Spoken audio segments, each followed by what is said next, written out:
entrepreneurs over the age of 50 are the fastest growing demographic in this country, in the U.S., and increasingly overseas.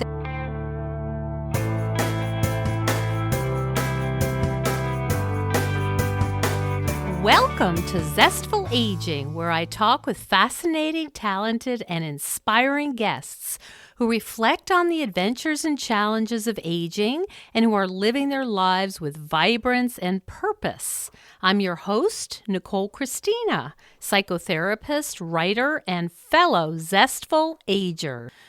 I want to invite you to my brand new free webinar, Zestful Aging. Here's how you do it.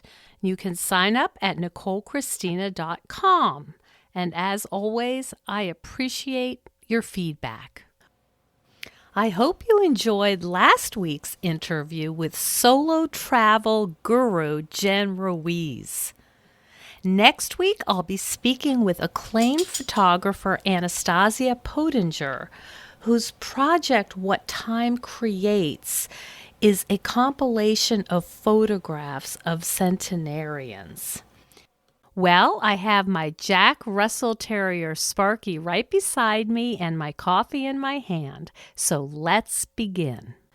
Kerry Hannon is a nationally recognized expert on career transitions, personal finance, entrepreneurship, and retirement. She is a frequent TV and radio commentator and has appeared as a career and financial expert on The Dr. Phil Show, ABC, CBS, CNBC, NBC Nightly News, and the list goes on and on. She's also a columnist and regular contributor to the New York Times, AARP's Work and Jobs expert, and contributing editor and second verse columnist at Forbes and the PBS website nextavenue.org. She has a new book out called Never Too Old to Get Rich, The Entrepreneur's Guide to Starting a Business Midlife. That's going to be out in the spring of 2019. And we want to talk to her today about entrepreneurship, and also we're going to bring in following passion and next chapters for women. Welcome to the show, Kerry. Well, thank you for the kind invitation. I'm thrilled to be here. Oh, excellent. You know, I've covered a lot of different topics on the podcast, and I'm really excited to have you here today because we're going to be talking about entrepreneurship, and that is not something I've covered. So I'm really excited to hear more about your book and your expertise on the topic. Well, terrific. It's a subject near and dear to my heart. Mm-hmm. Talk to me a little bit about women in, we can say, the third chapter, the second verse. There's all kinds of names, but is this a thing? Is entrepreneurship really a growing phenomenon? You know, it really is. And I think that studies have shown that entrepreneurs over the age of 50 are the fastest growing demographic in this country, in the U.S., and increasingly overseas. And I think that worldwide we're seeing this sort of global movement of people who reach a point in their lives that they just want to be their own boss. You know, they want to do their own thing. They may have reached all these they've attained the goals that they've set out for themselves, or some of the big ticket items are behind them. Maybe the kids are launched, or the mortgage is paid down, or whatever it might be. Mm-hmm. Or, I often find that sometimes people have lost somebody close to them, or they've had a health scare or a health crisis, and they suddenly say, oh my gosh, what's this all about? Shouldn't I be doing something that really resonates with me, that I've always wanted to do? Mm-hmm. And so this is a time in life where a lot of people I meet and I've interviewed and counseled and so forth say, hey, this is my time to start my own thing, to really, let's see where I can go with this. And, I'm not necessarily talking about starting these huge, $1 million companies. These can be, very small companies, almost micro businesses. But what's important to note is that it's not just an American sensation, it's a global movement. Older adults say lead about a third of all the new firms in Australia and are the fastest growing segment of entrepreneurs there. So, I mean, they're kind of brashly stepping into this startup ethos, and you don't need to have, be wearing, sort of, everyone thinks of the kids, sort of as a entrepreneur being someone in their 20s, like wearing a hoodie and jeans or something, So it's not true anymore. So let's just open up our minds about what the possibilities are. Oh, I love that. And it sounds like what you're saying is people, and we're focusing on women right now, are saying, if not now, when? Exactly. And I think, women particularly, it's a really neat opportunity to really step up and start working together. Women are often very successful as entrepreneurs for a couple of reasons, but one is that women are very collaborative, and we have no problem asking for help, and we don't need to do it all on our own. We know how to reach out to build a team of people to work with us to help us move forward, and we're able to start in stages, to kind of take it bit by bit. So I find that and one woman who I interview for my book, her name's Natalie Nino, and she is the founder of a company called Brava Investments. And she told me that in her studies, in case studies from Harvard, women over 50 are twice as likely to be successful as other entrepreneurs. That's so interesting. So you talk about women loving to affiliate, that's our natural way. We say, what do you think? Well, I have this idea. What do you think? And so we can use the power of the group. Why, what are the other reasons why we might be so successful? I think that women are also, it doesn't mean it's easier for women, but women, now one thing that we do have against us, and I will say this right up front, is women do have a harder time getting capital to start a business. It can be much more difficult for them to get a bank loan and that sort of thing. So it's really, there's that sort of sexism at work there, and a lack of capital can be a serious concern. But see, entrepreneurship is really, as I mentioned before, is really a team sport. And so women are really good at that. And I also think that, it's this sort of natural ability to have a diverse group of people that we work for, that we worked with, that we bring into our fold with us. And women also tend to stay the course. We don't jump in and out of things lightly. We do our homework, we prepare. So we take the time to really see the opportunities for our business, to do our research, to find out, do we really fill a gap in the product or the service we want to bring? And we're willing to start in baby steps. Often, and I'm not trying to be he and she and one against the other, but men are more apt to want to jump in quickly and jump out quickly if it's not working. I see. They kind of get a great idea and they want to hit the home run. We don't care as much about hitting that home run immediately. We're very patient.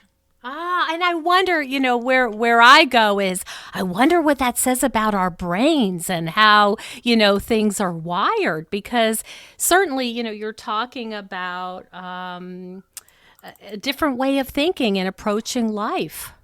It's definitely that, and I think that it's important to know that it's okay and what the beautiful thing is also is women can be very clear-eyed about things, and so they understand that they can wait for the intangibles, and so forth. But what I was going to say is that there are many groups now, and the Small Business Administration in the U.S. is good with this, that really help female entrepreneurs get started. And so I think it's important to reach out to women's specific groups that really are there to help you write a business plan and assemble a support team and those sorts of things. So a lot of it is sort of having the proper mindset from the start and taking baby steps.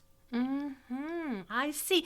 Could you give us, I know you have interviewed people, you think about this all the time, you really, know a lot about this. Could you give us a little story about somebody who took baby steps, who went into this as a team sport, and what their progression looked like? Well, absolutely. One is not going to be, the first one I'm going to tell you is not exactly the team sport approach. Okay. But this goes in the category of, now this is what happens a lot when you're approaching 50 or over 50, is you might be encouraged to take a retirement package from your company, or you're downsized, and maybe you do have a package of some sort, so you have a little bit of resources behind you, and you decide, I'm way too early not to be working. I have a lot more to contribute, and so you might want to keep working and starting your own business as sort of on a halfway measure, but maybe it's full steam ahead. And so there's a woman I know who, she was an attorney here in Washington, D.C., and she also was a lobbyist, and she took a retirement package, an early one, in her early 50s. And you know what? She absolutely loved to garden. Gardening was her thing. And she would go into the garden, and that was her hobby. And believe me, she's a fabulous gardener. But she decided when she took her early retirement that she was going to start a business as a landscape designer. So that sounded, she got cards made up. She started to, people who knew her said, hey, absolutely, But the fact is, when she got into the garden and it became her full-time job, she was miserable. She was miserable because for her, gardening was her respite. That was her place to go, to be quiet, to get away from people, to get away from all the anxiety of her main career. When it became her job and her business, it was really lonely. It was really lonely. And she quickly realized, hey, I'm going to ruin my hobby here. I'm getting back to doing something different. So she moved on into another direction. But it's a cautionary tale that you need to just be a little bit, be conscious about what you want to start and how you're going to go about it. Another woman I know, she started a business as she always loved to travel. For example, and she worked in the cable industry. She had a big job, and she reached a point in her life but she was always helping her friends plan trips. And she ended up starting a business of her own that she started as a side gig while she was still working full time. So she let it gain steam, but really managing these kind of exotic travel trips for women. And it's been really successful. Is it a blockbuster? She makes a lot of money? No. Does it pay for a really nice lifestyle for herself? Yes. And she gets to travel and do the things she loves. And it's really, truly something that came from her passion. So, and there are other, fun things you might start a business from a passion, or you can start it from something that you've always, something you've always loved to do, or something you truly care about. That's a real passion for you. So that is a mission more than just a hobby. But I find that female entrepreneurs are really, really a lot of fun. So here's another quickie. So there's a woman who I profile in my book named Joan Sadler, and she is 59 years old now. But Joan was a nurse, and, she just got so burned out in the nursing field. And while it was something a wonderful career for her, ever since she was a little girl, she absolutely loved horses. And she remembers, like when she was a kid, her parents taking her to Virginia Beach for pony rides at the carnival. And she never wanted to get off the ponies. They'd go round and round. And so as she got older, she rode horses and she got jobs as she got a little bit older. She became quite a pretty good rider. And she would even gallop racehorses or groom for stables and so forth. And when one thing that she had done, her grandfather was carved wood, and she has these childhood memories of going back and watching him carve, and she would kind of fuss around with wood carving. But when she got to this point, her husband actually helped her set up a little studio in her garage. But when she got to the point where her nursing career was no longer fulfilling for her and really, not in a good space, she started figuring out, what can I do that combines something I love with doing this woodworking. And she started a horse-themed woodworking business about 4 years ago. And she travels around to horse competitions, and she makes these beautiful, say, planters out of, carved in the shape of pony heads. And then you have a planter or saddle and bridle racks, beautiful wood, and, trunks to carry your equipment in, and all kinds of things. Goodness. And it started really as a dabbling in a woodworking hobby, but it's turned into this really super business that people know her, and now they reach out to her online through her, through her website and so forth. So what I'm saying is there's lots of different ways to slice and dice starting a business, and it's being open to whether you want to start a business, doing a hobby again, or starting a business where you're providing a service to someone. Mm-hmm. Now, what about people who, I see a lot of teachers in my clinical practice, which if you know any teachers won't surprise you. They're under a lot of stress and feel like they're not really in control of a lot of, their work. And they get to the point where, they can retire if they have 30 years in, typically, at least in New York State, at 55. And as you say, they have a lot more time left. And some of them have been so immersed in their careers and possibly raising their family, maybe taking care of their, parents, that, what I see is people saying, I don't know what I want to do. I know I want to do something, but I've never had the luxury of asking myself, what do I like? Because I'm always serving others. That's a very good point. And I think, I talk to lots of groups of people who are interested in starting their own business. And often there is this fear, like, maybe I don't have any passions, maybe there isn't that one thing, or maybe there is a myriad of things you want to do. So it really is doing that soul searching and taking the time to think about what are the things that really make you happy. And often it is something going back to your childhood that you enjoyed doing, that you had to set aside for a time in order to pursue that linear career that you had. And I often tell people that at this stage, nothing's forever. It's like a patchwork quilt. You might start a small business doing one thing, and you might end up doing something else in a few years. And nothing is as permanent. It's not like your primary career that was very linear and you moved along and moved along. This is a time in your life to try out different things. And if you're really seeking for what is it you're good at and what are some of your hidden talents, reach out and ask the people who know you, what do you think I'm good at? And what comes back to you is interesting. You're like, oh yeah, I kind of took that for granted. I didn't think of it. But one thing I'd love to share with your audience is what I sort of a core program that I talk to people who want to start their own businesses at this age. It's really important that you be fit. And I call it like Kerry's fitness program. And in order to succeed, there's a couple of things before we get to the nuts and bolts of the fitness program. I also wrote a book called What's Next, which is also about starting over into second careers and encore businesses after your primary career. And some of the things that made people successful in making this turn to starting their own business is, they didn't make any rash moves. They took their time and did their homework and their research to see where the opportunities were, where the market might be for something. They networked and they reached out to people who were doing those kinds of jobs or in that field to get help and to shadow them and see what it's all about. They volunteered and they did the job first. They apprenticed or they were moonlighting, because sometimes something like I mentioned, our gardener, seems really dreamy, but when you're actually doing it on a day-to-day basis as your business, it's not so dreamy. So if you can, if you can volunteer and do it first for a while to kind of get your feet wet, is it something you really truly want to do?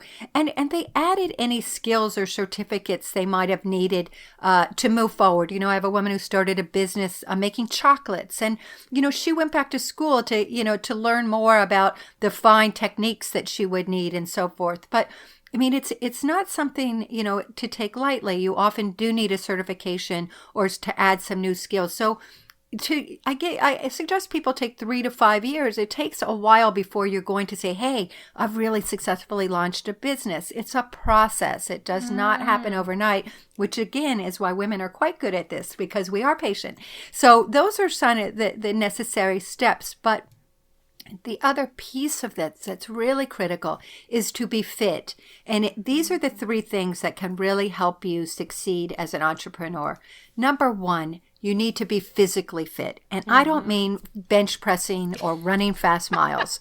You need to have an eye to eating healthy, but you need to do something. I walk my dog, for a half an hour or more every day. But even if you had 20 minutes a couple times a day where you went swimming but build a fitness program, because particularly for women at this age, people judge a book by its cover. So whether you're trying to find new clients or find, business people to work with you, there's people, women will say, do I need to have Botox or should I dye my hair? And I'm like, no. You need to get physically fit, because when you're physically fit, you have this energy, you have this positive vibe. You know that, right? I mean, you see that. I mean, you give off this can-do spirit, and people want to work with you. They want to be, they want to be part of your world. So I encourage people to really get physically fit. Number two, if you can get financially fit, because starting a business, often you're not going to be able to pay yourself initially, and you might need to have capital for startup costs and so forth. So if you can take the time to do a budget, where can you cut back? Where can you get lean and mean? Can you, pay down your mortgage? Can you get some of those big credit card debts paid down if you have them? Anything you can do to find ways to really, you might relocate and, downsize to a smaller home if it's appropriate for you. So there's ways, but it's really important to be financially fit, because then it gives you opportunity. It's so liberating, because when I talk to people who start their own businesses, debt is the biggest dream killer. I mean, that is the one that brings you down. So if you can open yourself, and the final piece is one that I know you relate to so much, is you need to be spiritually fit. And I don't mean this in the sense that woo-woo religion. I'm talking about a meditation practice, Tai Chi, somewhere that you can go, that you can be centered, yoga, whatever it might be, that is your space because making a change and starting a business is enormously stressful. And so if you can find your quiet space, that's really important. Again, I get that from walking my dog out in the country, but we all can find those places. Boy, I love that advice. And you're really talking about a couple different things here. I think sort of the big picture on living well, but also you're saying, look, you've got to prepare yourself for this. It's going to require thought, and it's going to require you being in good physical and mental shape. And it's there are resources that are going to be necessary, both financial, spiritual, energy, all of that, to really get yourself in the best shape to go forward and be successful. It's so true. It's the whole picture. It's not that, yes, I have a brilliant idea to start a business. It's so much more than that. That's a starting point, and it's this desire. And you know what? The one thing, and be prepared for this too, most people who become entrepreneurs and start their own businesses at this stage, they say to me, I work harder than I ever did. Oh, that's for sure. But you know what? It's worth it. Like, they only wish they had started it sooner. So I think it's really important to, be prepared and be realistic, because things don't happen overnight. It's a process to success. And each of us have a different definition of what it means to be a successful entrepreneur. And so, set your goals. And again, there's no ideal starting point either. Just get started. Do something. Make one phone call every day, or do some research every day. Do baby steps. And another sort of exercise you can do is do that vision board. It sounds hokey, but I love the idea of having, this board I look to about the things why I'm starting my own business, and an image that sort of motivates me, or maybe a bunch of images about why being my own boss is really important to me right now, and what rewards it gives me. Yeah, I think what you're saying is so important. I'm sure you're familiar with Seth Godin, the thought leader, and he says it's drip by drip. You're taking a long view here. And it can be very frustrating and disheartening. you need to have a place to be able to talk about that, maybe with your people, and have a spiritual practice, or, I sort of do the spiritual knitting practice where I'm very quiet and I'm knitting, and there's something about that, kind of rhythm. It's very soothing. It puts you into a state of mind it's sort of meditative. But I think that's really important. The other thing I really appreciate, and you are preaching to the choir, is, if it means taking your dog out in nature, you have got to do something to move that body. And I hate the concept of boot camps. I'm more about, your body is made to move, it's designed to move, and it's happy moving. So to find something that feels good and is, that's just key to being able to think clearly.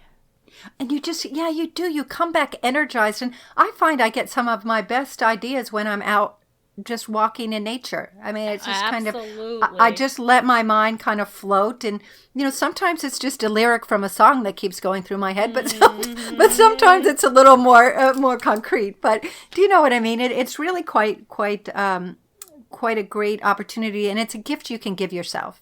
Absolutely. I interviewed Florence Williams, who talks about the scientific reasoning behind why walking in nature is so good. And so that's really a fascinating read if you haven't looked at that. Go ahead. One other quick thing is when we talk about being our own boss and working for ourselves and so forth, when we talked initially about how women are very collaborative and we're good at this, I think it's really important to, surround yourself with people who energize you. Yes, you might find yourself working out of a home office or working solo.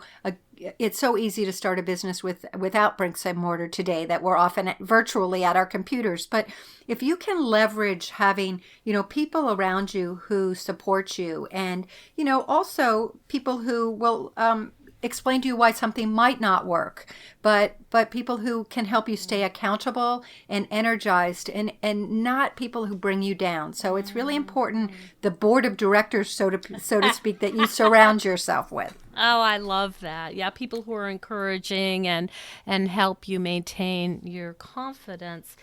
Kerry, let me just switch gears for a minute and ask you about your evolution as an expert. Tell me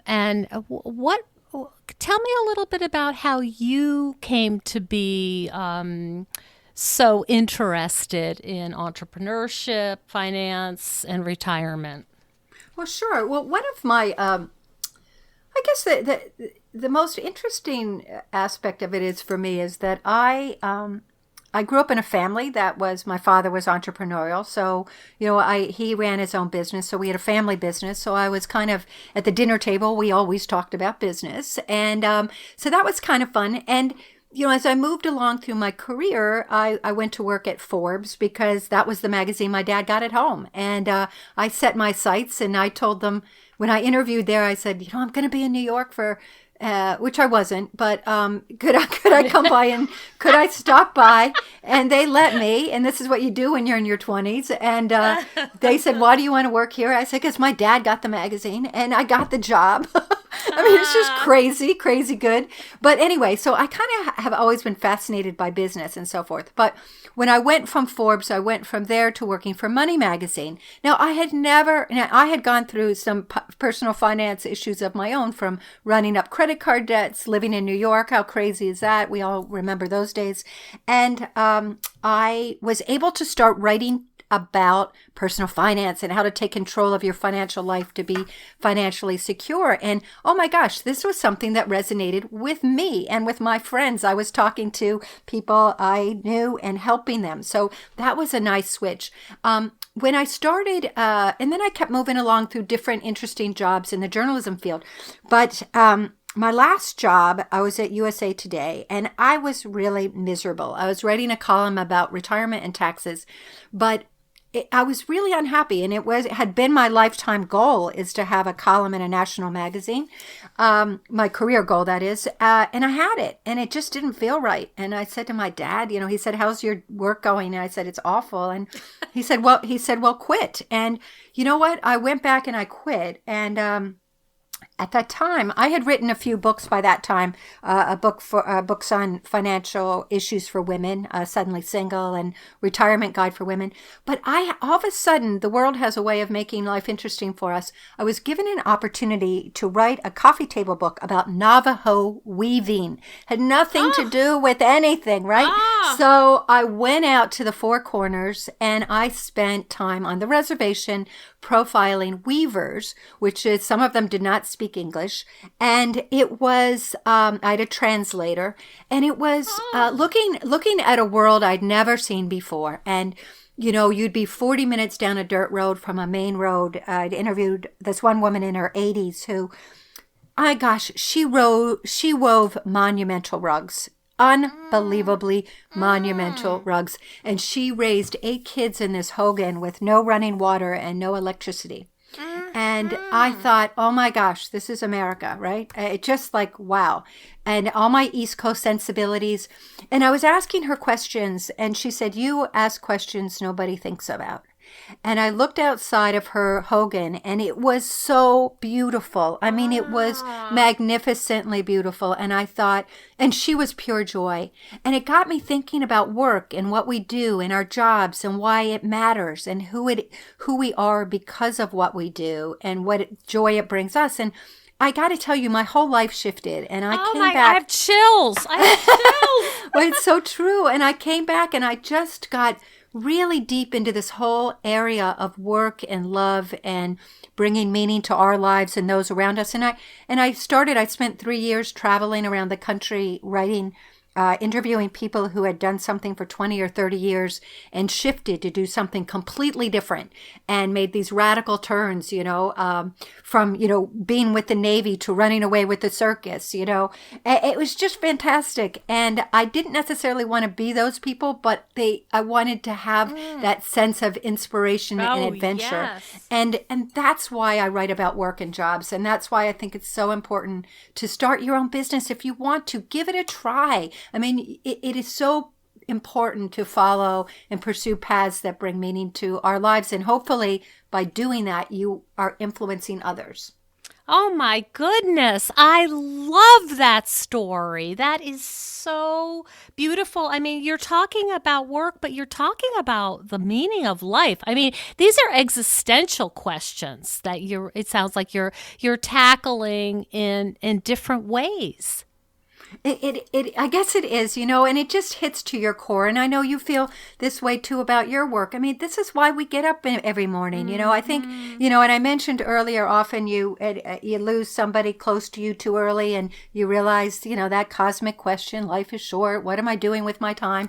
And I had that happen in my life, not when I made this shift to focusing on this kind of expertise and really digging into this genre and this area. But I mean, just last year, I lost my brother who was 55 suddenly. And oh my goodness, once again, it just struck me that I am so grateful that I get up every morning and I do work that I love. Mm-hmm. Oh my goodness. That is so powerful. I just love that message. Now, I'm wondering, and I'm sure you've thought about this yourself, but if you had not had that turn of events where you were sitting with those Navajo weavers, what do you think would have happened? Would there have been another turn of events? Would you have come to it yourself? How do you imagine that would have worked out? Wow, that is such a hard thing to crystal ball going backwards. Yeah. I don't know. I know that I was stuck. I was stuck in my career, and I had reached the goals that I'd set out for myself, and they didn't hold the magic I thought they would. Mm-hmm. And so I'm quite certain I would have done started on a more of a soul searching path, looking other directions to what it might be. And frankly, I love horses, so maybe I would have ended up writing about horses. Mm-hmm. Mm-hmm. Something it had to change. But I had to change something. I knew I needed to get off the treadmill of kind of moving up through an organization, and I wanted to work for myself. I wanted to have that autonomy. I wanted freedom. In the last full-time, the last in-house job I had, I shouldn't say full-time because I, again, like everyone else, work harder than I ever did.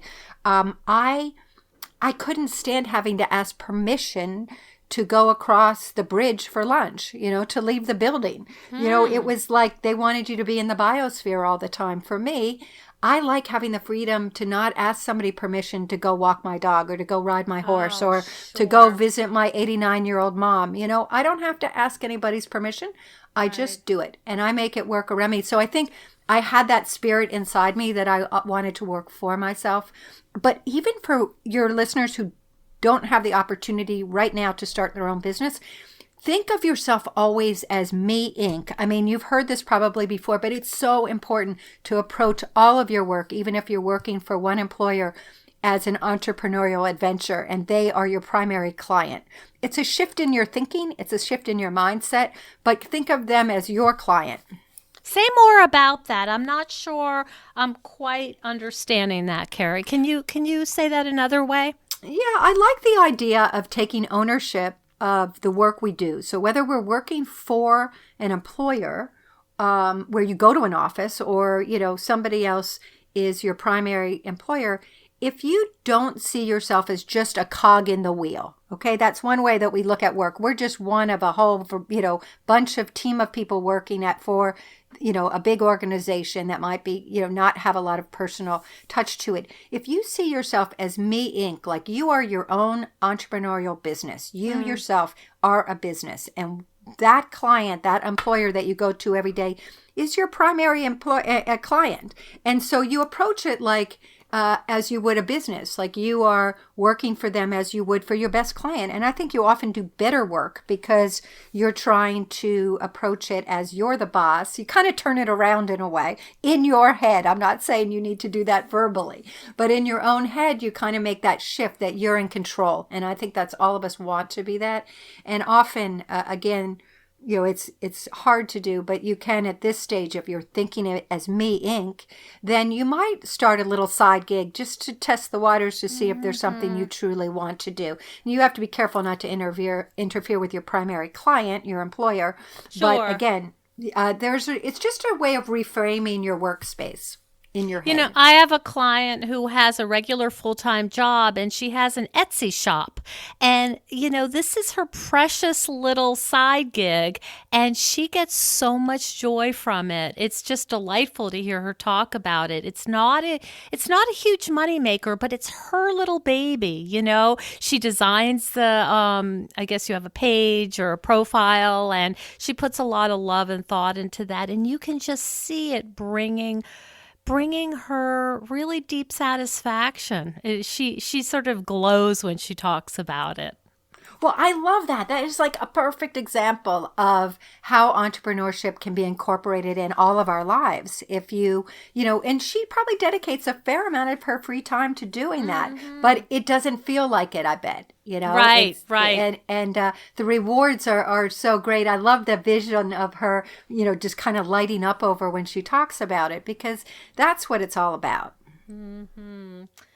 Yeah, I have had the experience of a shop owner saying to me, "I would buy your knitted goods. What would you charge for them?" And I thought to myself, how long it takes me to do this? That would take just like your woman gardener example. You just know that that's not a good fit, a good match. And I don't think that this is necessarily an intellectual process. It's just like, no, that's not going to work. You just know it in your being. Yeah, because that can suck the joy out of it. You don't want to get involved in that. You want to keep your joy and hold on to it tightly. But But again, there are some people that do have side gigs that, maybe they love photography or, something like that, that's a little, it might be something that they can market in a way in a side gig to build out a little business. And some of that is nice because, again, it goes to that sort of psychological feeling of being that you're not stuck, that you're not completely dependent on one source of income, that you do have other talents that aren't being used in the workplace. But it's really, it's really important to stay broad, but do that, take the time and really, jot down in your notebook things that really make you happy, things you might build a little business out of, and you never know where it might lead. I love that you combine this sort of existential, what's my life for? What do I, it's almost, I don't know if it's a legacy question, but, why am I here? What makes me happy? And then you have these really practical aspects. You're not just saying follow your bliss. You're saying think about your bliss and also, make sure you've got these things in line. I think that's so important to have both sides of the equation. I'm glad you feel that way because I think we all have so much innate talent and ability to make a difference in the world and make our journeys better. And the fact is we have to earn a living. Most of us have to earn a living. So find something you like to do, and maybe you do have to have that regular job in that before you and have your side gig over here that you're working on. But even this is a slightly off tangent, but I have another book I wrote called Love Your Job, and I wrote that book because I would go out and I'd talk to audiences of people over 50 who were looking for work and having a really hard time in the job market. And they really wanted jobs. They needed jobs because they have not enough saved for retirement and so forth. And I'd come home and my friends would be complaining about their boss or their job. And I thought, oh, get over it. Come on. If you're so miserable, let somebody else have your job, because you need to turn it around. And so I wrote that book, Love Your Job. And when I talk to people about really, what do you love about your job?